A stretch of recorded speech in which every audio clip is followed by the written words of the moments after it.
Welcome to Beat the Disease Nutritionally. I'm speaking with consulting nutritionist, certified diabetes educator, Constance Brown Riggs. Constance, tell us about your new book, Eating Soulfully and Healthfully with Diabetes. I'm happy to tell you about my new book. Actually, the book was just published, and the reason that I wrote the book was to enable African Americans to have a resource that they'd be able to find traditional foods from the South as well as foods from the Caribbean. Oftentimes, some of the books that are out don't really include those foods, or they don't recognize soul food as one of your, let's say, ethnic cuisines. They don't recognize it as a cuisine unto itself. So that's one of the things that prompted me to write the book. Yes. Additionally, my goal is that it will help to shorten the cultural distance between that individual with diabetes and their health professional. Oh, that's very helpful.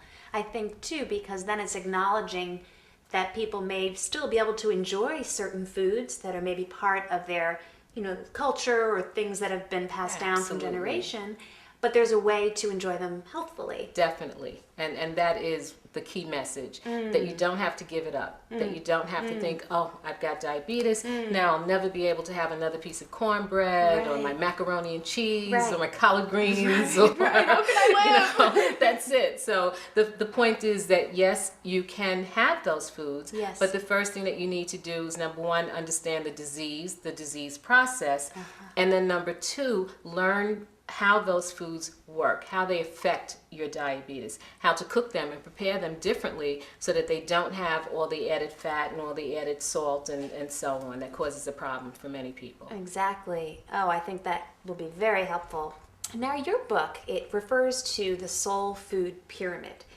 Now, how does that differ from our new food guide pyramid? Okay, the soul food pyramid was actually, it actually maintains the shape of the old pyramid, so kind of that triangle. And the difference in the soul food pyramid and the traditional pyramid or my pyramid is that it classifies foods based on their carbohydrate content. The old pyramid will classify foods based on its classification as a food. So in my pyramid, black-eyed peas, for an example, will be at the bottom of the pyramid in the grain group. Whereas in my pyramid, the traditional food guide system, black-eyed peas would be found in the vegetable group. Okay, so the foods are classified and proportioned based on their carbohydrate content.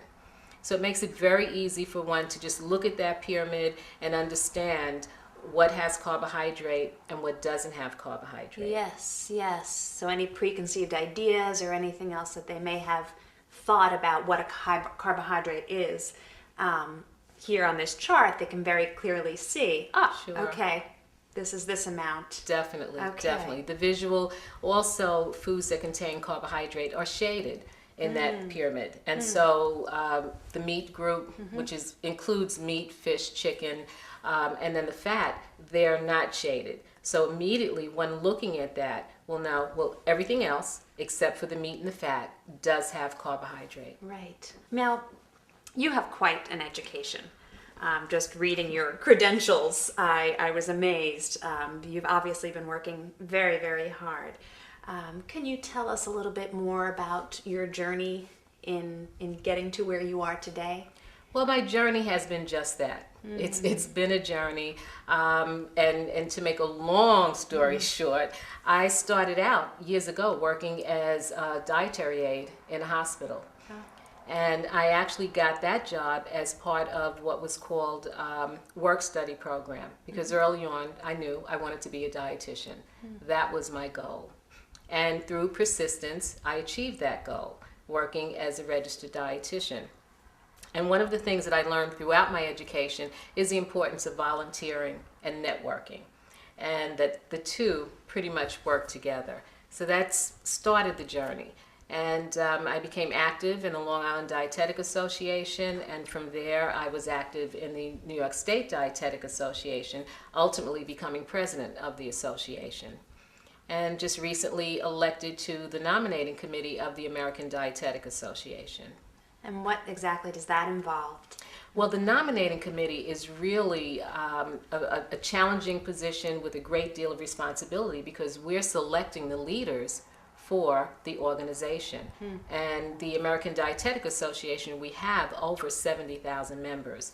And it's representing 50 different affiliates throughout the United States. So it is a tremendous responsibility. That's the key word I was thinking of. That sounds like quite a responsibility, but what a wonderful impact you can make, on the country.